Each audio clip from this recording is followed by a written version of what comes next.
पोलिसांच्या कृतीबद्दल बोलायला शब्द नाहीत अशा शब्दात मंत्री शंभूराज देसाई यांनी साताऱ्यातील जिल्हा परिषदेमधील गोंधळावर भाष्य केलंय। पोलिसांनी 2 मंत्री, एक आमदार, खासदार यांच्यासोबत झटापट केली। यामध्ये एक जण खाली पडले, मला जखम झाली। त्यामुळे शिवसेनेची एकनाथ शिंदेंसोबत महत्त्वाची बैठक झाल्याचं शंभूराज देसाईंनी सांगितलंय। आणि आजच्या सगळ्या गोंधळानंतर शंभूराज देसाई बोलतात, आपण थेट जाऊया। हे विधान परिषद नियमावलीच्या कामकाजाच्या अनुसरून, कामकाजात त्यांना दिलेल्या अधिकारात अनुसरून नियमाच्या चौकटीत असणारेच त्यांनी आदेश दिलेले आहेत। ठाकरे गटाच्या आमदारांनी आक्षेप घेतलेला आहे। त्यांचं ठाकरे गटाच्या आमदारांनी या संदर्भात आक्षेप घेतलेला आहे। त्यांचं म्हणणं आहे की उपसभापती म्हणून नीलम गोरे यांना तसा अधिकार नाही आणि त्या संदर्भात सभापतींकडे नीलम गोरे यांना पदावर हटवण्यासंदर्भात उद्या त्यांनी काय मागणी करायची ती करावी।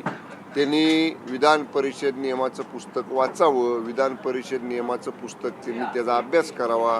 त्याच्यामध्ये स्पष्ट उल्लेख केलेला आहे, ज्याचा उल्लेख सभागृहामध्ये आमदार हेमंत पाटलांनी तो नियम वाचून दाखवला आणि त्याच्यात स्पष्ट म्हणलेलं आहे, सभापती पदावरून काम करताना उपसभापती किंवा प्रभारी सभापती जे आदेश देतील ते सभापतीने दिलेल्या आदेशाप्रमाणे असतील। सर, या सगळ्यामध्ये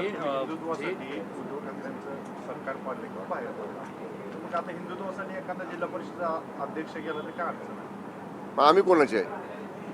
आम्ही हिंदुत्ववादी नाही का? भाजपचं झालं तर अडचण, पण आम्ही नाही का हिंदुत्ववादी? मग आमच्याकडे बहुमत आहे ना, आमच्याकडे बहुमत आहे। हिंदुत्ववादी तर आम्ही पण आहोत ना। उद्धव ठाकरेंची साथ का सोडली त्याचा आणि ह्याचा काही संबंध नाही। आम्ही पण हिंदुत्ववादीच आहोत, आम्ही पण शिवसेनेचेच आहोत आणि बहुमत आमच्याकडे आहे ना। मग असं जर तुम्हाला एवढंच जर तुम्हाला हिंदुत्ववादी अध्यक्ष व्हावं असं वाटत असेल तर बहुमत मिळालं पाहिजे त्याला। नुसतं कोणी हिंदुत्ववादी येऊन असून त्याला अध्यक्षपद मिळत नाही। अध्यक्षपद मिळवायला लोकशाही मार्गाने बहुमत लागतं।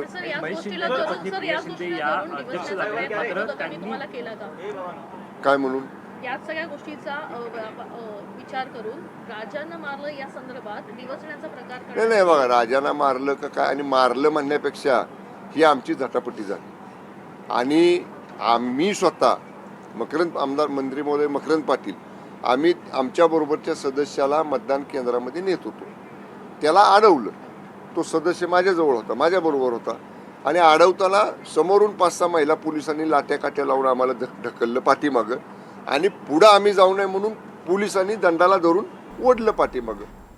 मारहाण केली म्हणजे काय काठीने मारलं कशाने मारलं असा प्रकार नाही, धक्काबुक्की केली, झटापटी झाली, त्याच्यामध्ये माझ्या हाताला लागलं, याच्यापेक्षा वेगळं काही नाही।